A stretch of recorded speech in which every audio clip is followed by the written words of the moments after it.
Dernièrement, à peu près un an et demi. C'était beaucoup plus personnel parce que c'était pendant la maladie de mon grand-père, un cancer. Donc lui évoquait le sujet de l'euthanasie parce qu'il voulait y avoir recours. Une dame qui avait une maladie de dégénérescence des cellules du tissu conjonctif, je crois. Et grosso modo, elle avait demandé le droit à l'euthanasie. Dans ce genre de situation aussi, la question se pose de savoir si qu'est-ce qu'on ferait si c'était nous dans la situation, est-ce qu'on aurait envie de vivre ou pas.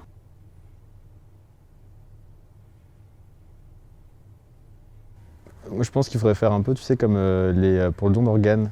Il existe des cartes qui te disent si je suis mort, vous pouvez prendre vous pouvez prendre mes organes. Je pense que ce serait bien de faire peut-être plus ou moins la même chose tant que la personne est encore lucide en fait. Je pense que c'est des choses qu'on dit comme ça quand on est en parfaite santé. Et moi, j'aimerais pas m'engager là-dessus à l'avance. Je sais pas du tout ce qui se passerait dans mon cerveau si j'étais dans le coma enfin, j'aimerais pas qu'on puisse prendre la décision comme ça d'en finir. Il faut avoir un équilibre entre un avis médical et un avis familial. Parce que les proches sont censés être ceux qui connaissent intimement la personne, ses convictions, etc. Et l'avis médical parce que pour établir un prognostic tout simplement. Éviter en fait que l'euthanasie soit utilisée n'importe comment. Il y en a qui vont dans des extrêmes à te dire oui, dans ce cas-là, si je veux mourir, pas l'euthanasie, mais c'est pas comme ça que ça devrait marcher en fait. C'est juste instaurer un cadre juridique qui soit équitable et réfléchi et qui se fasse dans le respect en fait de l'humain, tout simplement.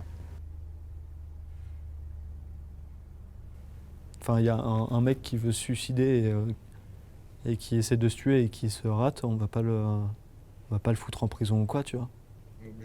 On va pas le juger parce qu'il a essayé de se suicider, qu'il a essayé de mettre fin à sa vie. Genre justement, mourir, ça fait partie de la vie et du coup, genre, c'est à chacun de décider. Et le problème, c'est que si un mec se fait euthanasier, le fautif, c'est celui qui l'a aidé. Mais t'es là en mode, si lui, il m'a dit noir sur blanc sur un papier et à l'oral, limite enregistré et tout, genre, je veux me faire euthanasier, s'il te plaît, aide-moi. En quoi le mec qui l'a aidé devrait se faire juger comme étant un criminel. Enfin, ça n'a aucun sens, quoi. Pour moi, s'il y a un conflit d'intérêts, que c'est juste pour tuer une personne parce que tu veux gagner son héritage, oui. Mais si c'est parce que la personne veut mourir dans la dignité, non. Ça dépend de l'intention en fait, c'est juste l'intention. Ça peut être fait à la demande de la personne qui est euthanasiée, mais ça reste un acte meurtrier. Pas vraiment, mais en même temps, j'imagine qu'il y a des situations dans lesquelles tu n'es tellement pas au courant, enfin, tu sais pas ce que la personne aurait voulu, et du coup, là, c'est compliqué. Ouais. Tu peux te sentir très vite meurtrier si tu n'as pas la certitude que la personne qui va mourir a pris cette décision.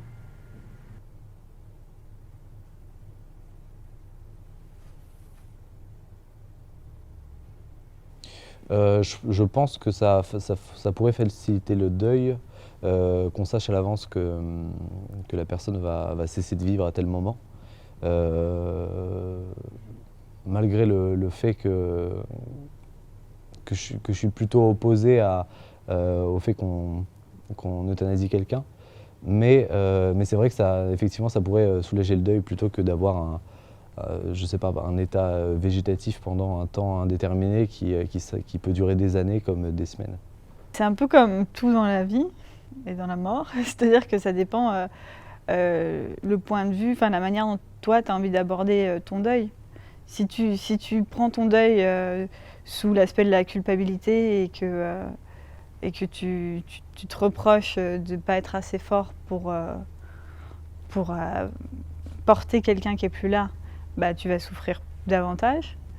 Au contraire, si tu considères que c'est une décision que tu prends avec la personne qui est en train de mourir et que c'est ensemble que vous allez traverser cette dernière épreuve pour l'un et cette épreuve qui est continue pour l'autre, ça peut être,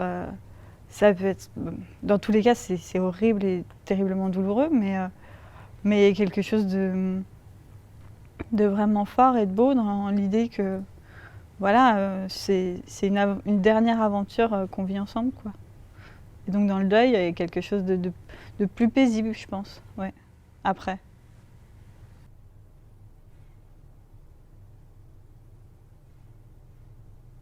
Enfin, je pense que c'est des décisions qu'on ne peut pas prendre à la place de quelqu'un et donc qui serait forcément. Une légalisation serait forcément un peu source d'abus, volontaire ou non. Ça peut être aussi tout simplement des gens qui pensent qu'ils font ça pour le bien de la personne alors que c'est un peu quand même décidé à sa place. Si c'est quelque chose qui est facile, est-ce que tu serais pas tenté de le faire un peu trop facilement sans y réfléchir parce que tu souffres trop et tu vois pas les gens qui se suicident et dans les dépressions, ils sont tellement enfermés dans un truc qu'ils n'arrivent plus à avoir la part un peu de lumière dans leur vie. Et ça peut être problématique si ce pas-là il est si simple à faire qu'il suffit de cocher une case et que voilà. Alors que tu peux passer à côté de beaucoup de choses. Des fois, ça peut créer des histoires de conflits d'intérêts pour des histoires d'héritage entre les petits-enfants qui veulent, oui, la mort de, je sais pas, je vais dire une connerie, de leur grand-mère ou un truc comme ça. Et des gens qui sont là juste par affection, enfin, ou autre. Enfin, c'est compliqué.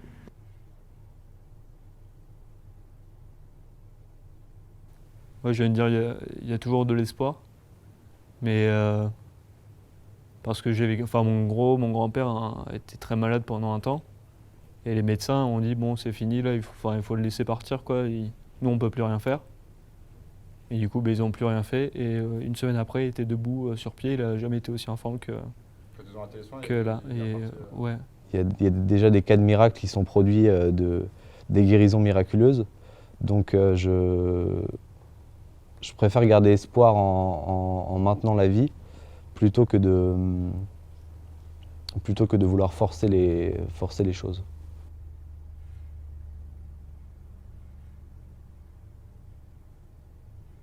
Oula, ça c'est un truc un peu dangereux. Enfin, c'est un peu dangereux comme réponse, hein, si je réponds à un truc comme ça et je le fais vraiment. Mais oui, complètement.